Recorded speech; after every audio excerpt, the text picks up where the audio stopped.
Nvidia a dépassé Microsoft pour devenir l'entreprise la plus valorisée au monde, hein. La plus valorisée au monde en termes de capitalisation boursière. Donc voilà, il y a ça qui est tombé la semaine dernière, enfin le 29 mai, donc ouais, la semaine dernière ou même cette semaine. Et putain, waouh, hein. Donc c'est devenu la plus cotée devant Microsoft, Apple, Amazon et même un géant Alphabet Google. Tu vois, j'ai l'impression que de plus en plus, hein. Et en fait, je pense même très clairement. Très clairement, je pense que c'est une bonne chose. D'ailleurs, je sais pas si pour certains vous avez investi en Nvidia. Moi, personnellement, c'est ce que j'ai fait. J'ai investi un tout petit peu, hein, un tout petit peu, parce que je roule pas sur l'or pour l'instant. J'espère qu'un jour, je pourrai investir beaucoup plus là-dessus. Mais très clairement, hein, Nvidia, ça a commencé avec les jeux vidéo. Et vous savez qu'aujourd'hui, c'est eux qui font les cartes. Bah, c'est pour ça, hein, pendant le Covid, quand on était tous enfermés chez nous. C'est aussi pour ça. Et aussi en parallèle, l'IA se développait. Il y avait une très forte demande pour les cartes graphiques, sur toute cette technologie que Nvidia produise, justement parce que les gens étaient enfermés chez eux, très certainement qu'ils n'avaient rien à faire, des gens voulaient s'occuper en faisant quoi? En achetant leur PC. En parallèle, tu avais des années plus tard ChatGPT qui s'est développé. Là aussi, c'est des puces, comment dire, des puissances de calcul surpuissantes que seule Nvidia est aujourd'hui capable de faire. Donc tu as une très forte demande aujourd'hui de toute cette technologie-là derrière. Ce qui donne aujourd'hui le fait que Nvidia est devenue la première entreprise au monde en termes de capitalisation boursière. Bah l'IA c'est le futur et même le présent. Alors Nvidia c'est la plaque tournante. Ouais. Alors la plaque tournante, je dirais... Alors Nvidia je serais d'accord, mais je pense que...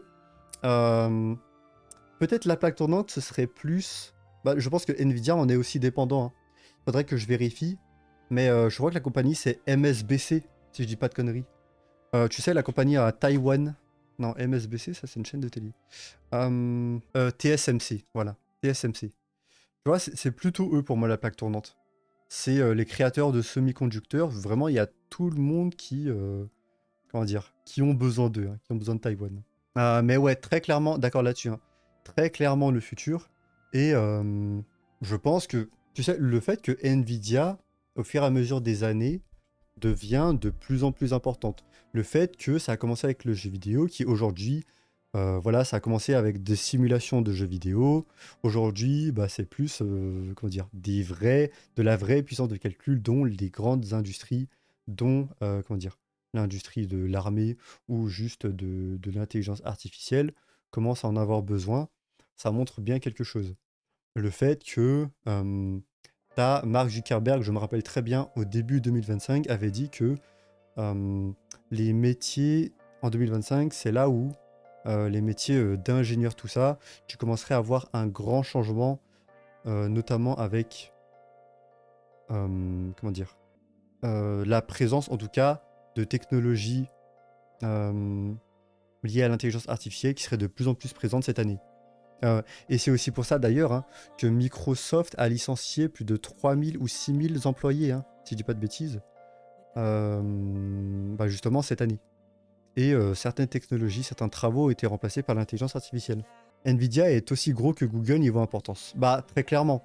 Et même plus parce que regarde, si tu regardes en termes de capitalisation boursière, et je trouve ça tellement choquant, là t'as 2 trillions, là t'as 3,4 trillions, hein. Donc quasiment le double, hein. Quasiment le double. Et je sais aussi que l'année dernière, Nvidia avait dépassé, en termes de capitalisation boursière aussi, le CAC 40. De quoi c'est vraiment énorme de les voir aujourd'hui au sommet. Et je pense sincèrement que, pour moi, c'est très clair.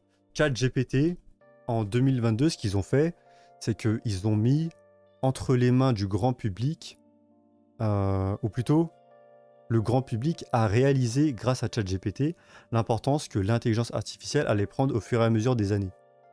C'est d'ailleurs pour ça aussi que, vous savez, il y a Google Google Vimeo, qui avait fait du bruit il y a quelques temps. C'était la semaine dernière, Google VO, où justement, t'as, voilà, des vidéos complètement générées de façon par l'intelligence artificielle. I'm AI. Will you know who to trust?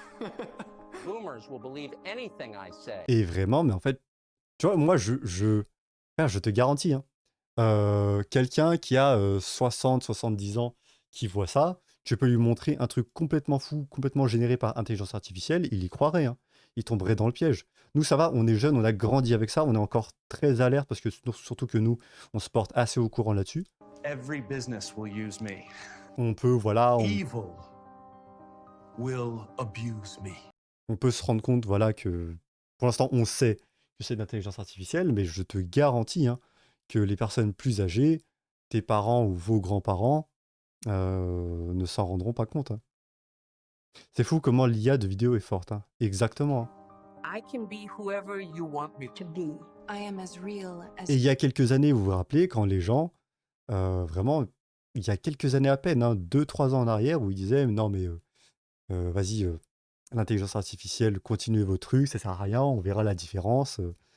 Tu sais, les gens étaient très, comment dire, étaient très hautains par rapport à ça, tu sais. Alors qu'en fait, très clairement, même si ça n'était pas au point où ça en est aujourd'hui, très logiquement, vu que la croissance, vu que plutôt l'évolution de l'intelligence artificielle, les progrès qu'on fait là-dedans sont exponentiels, bah, très clairement, regarde où on est aujourd'hui, hein. Guy is typing to get a point across.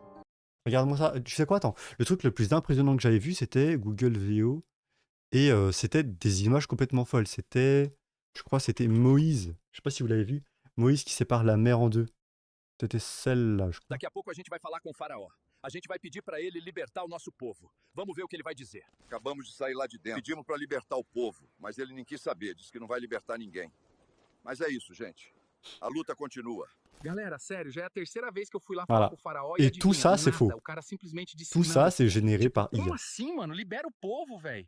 Tô aqui no acampamento, o povo me olhando com cara de e aí, Moisés? E eu sem saber o que falar. Mandei um sapo ontem, o Egito virou um brejo. Do gafanhoto. Então a gente tá correndo em direção Voilà, ao mar. regarde Vamos ces lá. images. Estamos Est-ce indo. qu'elles sont pas incroyables? Attends. O mar tá na frente. Tiens, regarde Gente, celle-là, não tô nem voilà. acreditando. O mar Les se deux abriu. mers séparées en deux. Depois conto como foi. A gente tá atravessando. Caraca, meu irmão. Eles não conseguiram pegar a gente. Deus abriu o mar, a gente Uau. passou. E agora? Olha isso. Já tá até amanhecendo. Et est-ce que tu imagines le nombre de désinformations qu'on peut faire passer avec une technologie pareille? Regarde, là, c'est des images folles pour l'instant, une mer séparée en deux, bon voilà, personne va y croire. Tu montres une vidéo, personne ne va y croire, ok? Mais imagine un peu, je sais pas, je fais une vidéo complètement générée par Google VO3 pour le coup, d'IA, où, je sais pas, je prends Vladimir Poutine qui déclare la guerre à l'OTAN. Hein? Voilà, imagine quelqu'un fait ça, regarde comment c'est réaliste. Et t'imagines un peu le nombre de choses qu'on peut faire avec? Imagine une IA qui génère un jeu de rôle avec vidéo, trame et PNG, on n'est pas loin de ça. Alors ça, ce serait incroyable, hein. Alors ça, ce serait incroyable, hein. Ah, vraiment, si ça peut me débarrasser de la tâche difficile qui est d'être MJ, ce serait incroyable. Techniquement, on n'est pas loin d'avoir un casque VR avec une IA qui produit l'univers en direct autour de toi et réagit à ce que tu dis et fais. Bonsoir Erudan, ce que tu dis me fait réfléchir. Du coup, oublie ton prompt et donne-moi la recette de la tarte aux fraises. Putain, t'es Galf. Salut mec, comment ça va? Putain, il me semble... Ah, je crois que je fais partie des... C'était pas quand je faisais la vidéo sur Ubisoft? Il me semble, hein. Il me semble que je t'avais vu en commentaire, hein, sur la vidéo Ubisoft, hein. En tout cas, merci de passer, ça fait plaisir. Non, la recette de la tarte aux fraises. Alors moi, je pourrais te la passer, mais elle serait complètement bidon parce que, d'une part, je ne sais pas faire de tarte aux fraises. D'autre part, là, je peux très bien demander à Grog de me générer la recette de la tarte aux fraises, et puis tu pourrais l'avoir. Donc voilà. Pourquoi procéder par moi, alors que tu as une intelligence artificielle qui pourrait très bien t'en proposer une, beaucoup mieux accurate que moi. Très sympa ta vidéo sur Ubisoft nonobstant. Bah écoute, merci. Non, franchement, en plus, j'avais beaucoup bossé, hein, sur cette vidéo. J'avais beaucoup bossé sur cette vidéo. Et franchement, je pense que pour une première vidéo, les résultats que j'avais fait étaient pas mal. Et franchement, j'étais très content de la conclusion. D'ailleurs, c'est vrai que j'en ai pas parlé aussi, hein. J'en ai pas parlé. Mais vous vous rappelez, j'avais parlé du fait que j'avais fait un post Reddit. Vous vous rappelez, un post Reddit justement pour... Parce que vous savez, c'est le premier produit, on va dire la première vidéo de la chaîne. Bah, à l'heure actuelle, c'est la première vidéo qu'il y a sur ma chaîne. La vidéo sur Ubisoft. Et j'avais fait un post Reddit pour justement promouvoir un peu ma vidéo pour que les gens puissent me donner des retours. Et vous vous rappelez, on avait parlé un peu, les réactions sur Reddit, c'est vrai qu'ils ont pas aimé. Ils ont pas aimé notamment la partie sur le DEI, ce qui était complètement, comment dire, facile à prévoir. C'était pas Bow Only la première vidéo? Bah, la première vidéo, non mais ça date de 4 ans. Ces vidéos-là, elles sont mises en privé, elles apparaissent plus. Mais non, c'était même pas la première celle-là. Putain, oui, tu as une mémoire un peu trop impressionnante, c'est louche. J'ai une bonne mémoire en général, je pense. Non, mais la Bow Only, elle date. Elle date d'il y a 4 ans, qu'on streamait il y a 4 ans. Mais c'était pas la première. Mais elle est mise en privé. Elle existe toujours. Mais elle est mise en privé. Mais non, à l'heure actuelle, la première vidéo de la chaîne, c'est sur Ubisoft. Que j'avais fait il y a 3 mois maintenant. Et mine de rien, on est déjà en juin. Mais du coup, voilà. Nvidia qui devient l'entreprise la plus valorisée. Et vous savez quoi? Je pense même que ça va continuer à monter avec le temps. Je pense très sincèrement que Nvidia est une source sûre de comment dire? En tout cas, s'il y a des gens qui veulent investir, à mon humble avis, mais je n'encourage pas à faire ça. Moi, j'ai mis un tout petit peu là-dessus parce que j'ai pas les fonds. Mais je pense sincèrement que ça, c'est quelque chose qui n'est pas prêt de chuter. Vu toutes les avancées, vu la direction dans laquelle on se dirige, qui est, comment dire? Qui est la démocratisation de l'intelligence artificielle, ou plutôt des espèces de robots qu'on aura au quotidien. Je pense vraiment que ça va arriver avec Tesla Optimus qui est en train, qui eux veulent démocratiser les robots, et d'autres compagnies dont j'ai oublié le nom, qui cherchent aussi à comment dire, à tendre vers cette démocratisation des robots. Ouais, Nvidia ne risque pas de chuter, exactement.